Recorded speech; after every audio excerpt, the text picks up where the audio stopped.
بسم الله الرحمن الرحيم، والصلاة والسلام على أشرف المرسلين.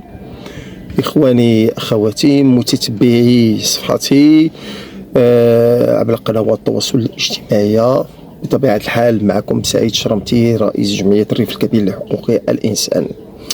موضوعنا اليوم سيكون موضوعا في قطاع الصحة،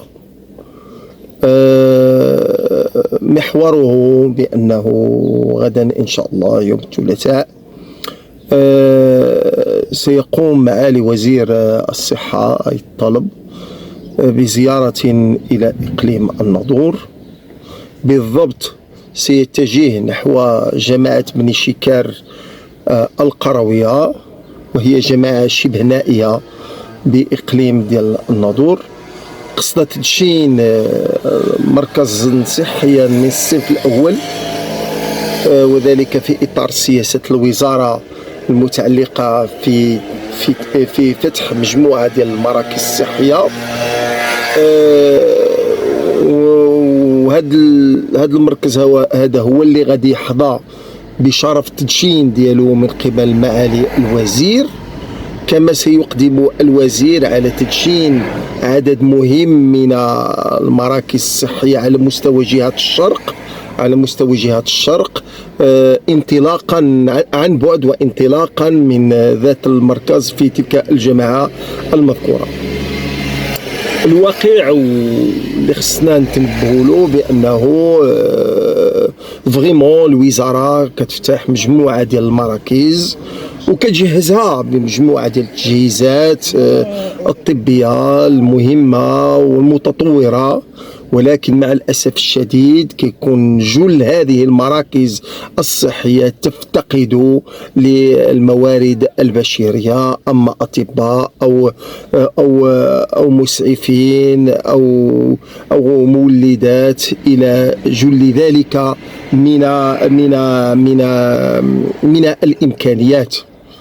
وبطبيعة الحال وهذا كيعرفوه الناس ديال الناظور بصفة عامة بأنه ذلك ناتج على سوء التدبير ديال المندوبية ديال الوزارة الإقليم للحقل الصحي، ربما لانعدام أو لنقص التكوين في مجال حقوق الإنسان، وكذلك في بعض الأحيان تغييب الضمير المهني والوازع الأخلاقي في بعض الأشياء. لأنه علاش كنقول هذا الكلام؟ لأن العديد من الأحيان كتلقي بأنه الصيدلانية نتاع المندوبية كتلقي فيها أدوية كي زون ايتي بيريمي، يعني ماتوا، يعني انتهت الصلاحية ديالهم، بدل ما يتم توزيعها على المستوصفات اللي يمكن لها توزع. أو كنلقيو في بعض الكلينيك بعض العدد كبير من الأدوية اللي ديال الدولة من الممنوع غادي تتباع، ما عرفت كيفاش كتوصل للكلينيك، ما نعرفت كتباع ولا كتعطى هكاك في سبيل الله. المهم كاينين مشاكل عدة، ولكن اللي باغي غادي نركز فيه بأن السيد معالي الوزير غير في خضم السنة ديال 2023 زار عدة مرات هذه المنطقة هذه ديال إقليم الناظور وكذلك إقليم ديال الدرويش، ولكن لم تكن له الشجاعة بأن يقوم بلقاء تواصلي مع الطبقة السياسية، مع المجتمع المدني، قصد أن يسمع بأذنيه المشاكل الحقيقية، بل فقط ينحصر داخل القوقعة البروتوكولية نتاع المندوبات، الأطباء، العامل الولي، الصحافة اللي كيصوروه بطبيعة الحال، اللي كيشتغلوا الله يوفقهم، فهمتي؟ وهذه المسائل هذو، لهذا المشاكل الفعلية ديال الطبقة البسيطة والفقيرة والمعوزة والمشاكل الحقيقية كتبقى بعيدة، ما كيتصنت ليهاش، كيبني على تقارير اللي كتنجزوا لها المندوبية أو المستشفيات أو المصحات أو المسائل هذه. لهذا اليوم كنقولوا واحد الكلمة ديالنا بأنه معالي الوزير خصو يتصنت ويتواصل كيف كيتواصلوا المسؤولين. يجب أن يعلم بأنه مثلا مرض السل اللي هو كاين برنامج أممي يجتاح إقليم الناظور، اش دار فيه السيد الوزير، اللي غادي يعرف كذلك بانه الامراض المنتقله جنسيا او الامراض المتعفنه عندنا فقط طبيبه واحده في هذا السياق هذا، وهي طبيبه جد جد جد جد كفءه، جد كفءه في هذا المجال هذا، وما كتشتغلش غير في ذاك القطاع، كتشتغل كطبيبه ديال هذه الامراض الخطيره، كتشتغل كطبيبه ديال الطب العام في القسم ديال النسائي والرجالي، كتراقب كذلك المرضى ديالها اللي كاين في امراض السل، كتشتغل في المركز نتاع الحاج المصطفى او مستشفى او مركز النهار نتاع ديال الناظور، كتشتغل في السبيطار الحسني، طبيبه وحده لجوج ديال الاقاليم في المجال ديال التعفنات. حنايا هاد المسائل هذا الواقع والحقيقه من اجل تقديم خدمات فعليه صحيه، لانه كيف كيعرف السيد الوزير بعد الاستراتيجيه المولويه، بعد التوجيهات المولويه باش حنايا ولاو المغاربه باش يستافدوا كاملين من برنامج ديال التغطيه الصحيه. اليوم المواطن ولا ان كليون، ولا كليون نتاع المستشفيات الصحيه، ولا كليون خصك توجد له خدمات اللي هي في المستوى. ولهذا كيف يعقل بانه لحد الساعه ما كاينش مردوديه فعليه باش نهضوا بالقطاع ديال الصحه الى الامام، خصوصا اقليم الناظور بالفعل في المجال الصحي يحتضر، وكاينين كوارث حقيقيه كيداروا في ديك المستشفيات، لا المستشفيات الاقليميه لا مستشفيات القرب. مثلا كيف يعقل بانه داخل المراكز الصحيه كتلقى عصابات ديال السماسره اللي كيوجهوك، مثلا كيوجهوك باش تمشي لي زابوراتوار ديال برا، ولا كاينين لي زاناليز اللي ما كيبغيوش يديروهم لك في المستشفى في المختبر، وكيقول لك لا سير على برا. وفي نفس الوقت كاينين دي راديو، مثلا دي راديو ما كيبغيوش يستعملوهم باش تمشي ديرو نتايا على برا، ولا كاين مجموعه ديال هاد المشاكل هادو. نظرا باش كيجي عندك كيقول لك اسمح لي اراه الراديو خاسر مثلا في السبيطار الحسني، ما كيعطيك حتى شي وثيقه تثبت بان الراديو خاسر، ما كيعطيك حتى شي وثيقه. ولا بالفعل كتلقي هذاك التكنيسيان اللي متكلف بالراديو ما كتلقيهش تما. وفين كتلقيه؟ كتلقيه في واحد المؤسسه ديال لي سكانير خدام بها على برا. هادشي اللي كيوقع في المجال الصحي خص التفاته فعليه وتطبيق القانون، وبان السيد الوزير ياخذوا خطوه حقيقيه من اجل تصحيح هذا المسار هذا.